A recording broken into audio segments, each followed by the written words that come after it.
This is Addy from aBlogtoWatch.com, and today I'm here with Richard Habring in Volkmarkt in Austria. Welcome. Hello, Richard. Hi. Well, the watch that you're most known for is the Doppel 2.0, and it has a very interesting story behind it. Can you just tell us a little bit more about it? Right. The Doppel, or the split-second chronograph, which is the other expression for the Doppel. Doppel is the nickname for the German Doppel chronograph. Mm-hmm. But in fact, it's a split-second chronograph, and this has been already the very first part, or the very first development I started with in my beginning industry career in watch business in the beginning of the 90s. Mm-hmm. And it's now more than 20 years I'm spending with this, and we are very happy that we could restart it in last year and found such a success on the market with it. Mm-hmm. When you created this movement, you were quite young at the time. Right. Actually, I started a very typical watchmaking career for Austria by repairing and doing restoration jobs, and it had happened more or less by coincidence that I found a way to Swiss watch industry, and in fact it was more or less my very first job there. Uh-huh. To add a split-second function on an existing chronograph. And since you were quite young, and I would imagine quite inexperienced in the watch industry, I would imagine, how did you come up with it? Because it was something that many watchmakers said was not possible.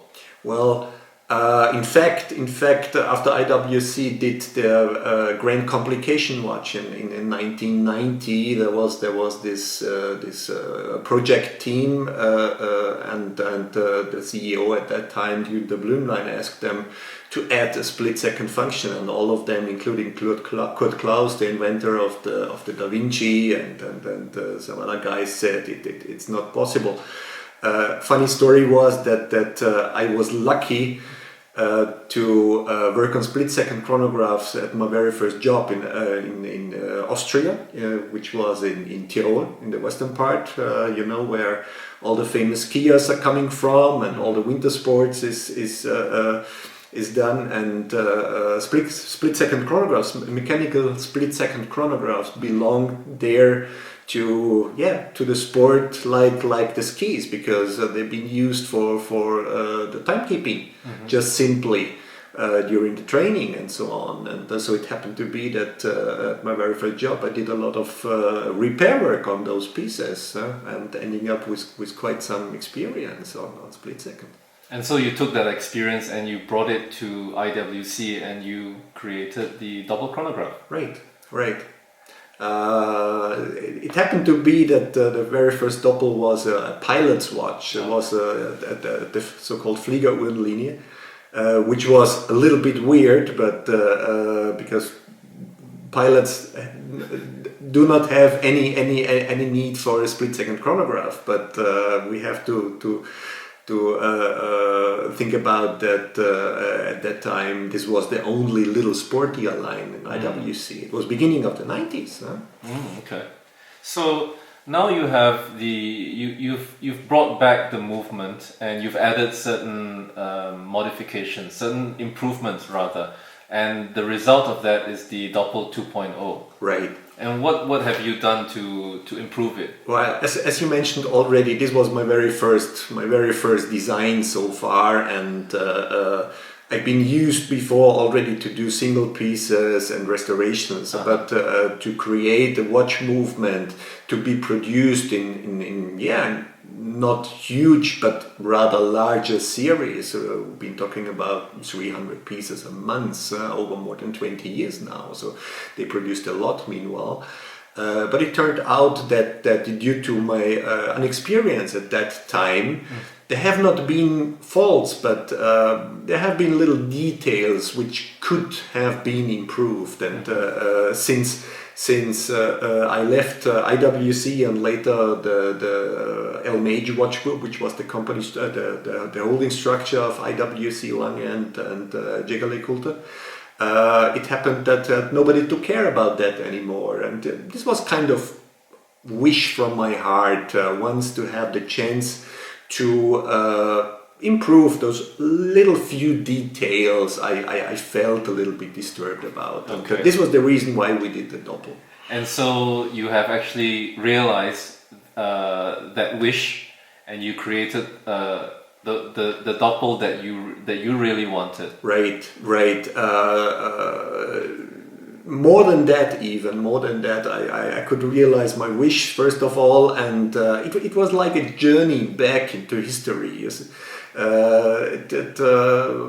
It happened to be that I forgot a lot of details and a lot of happenings from this time, which was a great time, by the way. I spent 6 wonderful years at Schaffhaus with great jobs done, and the doppel is a very heavy part of it, as there was not only one watch with the split-second function there, so altogether there have been 4, including the super complicated Il Destriero, which is still the most complicated serial wristwatch in the world. So let's shift gears a bit, and I want to ask you about your company name. Now, the company name is Habring, and there's a little 2 at the top. Can you tell me more about that? What's that all about? Right. Before I went to Switzerland to join the industry, I started already with doing watches, single pieces, mainly tourbillons. This was my very first passion, to do tourbillons. And it happened to be that there are about 15 pieces around, all single pieces with tourbillons, different things. And when thinking about starting with our very own serial watch, we were facing 2 problems. One problem was that the kit needed a name. So we said, okay, we could obtain as well a non-existing or non anymore existing brand like many others doing, or we are using our very own name. But by using our very own name, given that my wife and me, Maria, my wife and me are responsible for Habring², it happened to be that Maria, Christina and Richard Habring is a little bit much to be printed on a dial. So we wanted to separate and in addition we wanted to separate as well a little bit from those very first single pieces to set a clear benchmark, saying, okay, this is now really a serial product. So we said, okay, first of all, we make out of the very long description, we name it Habring². Okay. So the 2 Habrings inside. So you get what you pay. There are 2 Habrings inside. First of all. Second, there is this second generation Habrings to be separated from the single pieces. And finally, as the specialty on the Habring² concept is the modularity. Which allows the customer to, if he wants to create his very particular Habring² out of the range. And in German we call this potential. And what was nearer and to set the 2 just as square, which is in German is potential.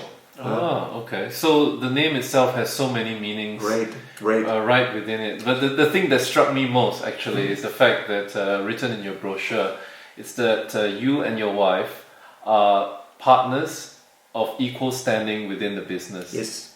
So tell me about that. Well, watchmaking is a very male thing. Let's call it that way. There are not many women around in major positions or as creators. Take all the AHCI members, quite of them quite near friends of us. I think there is only one upcoming member as female, so out of 30. So we thought yeah, we have to force the female part a little bit, given that if you have a look for major watch brands and their factories, that usually the women there are the majority, because in average women having the more feeling in their fingers. So in the industry you find probably more women, but unfortunately not in the top positions.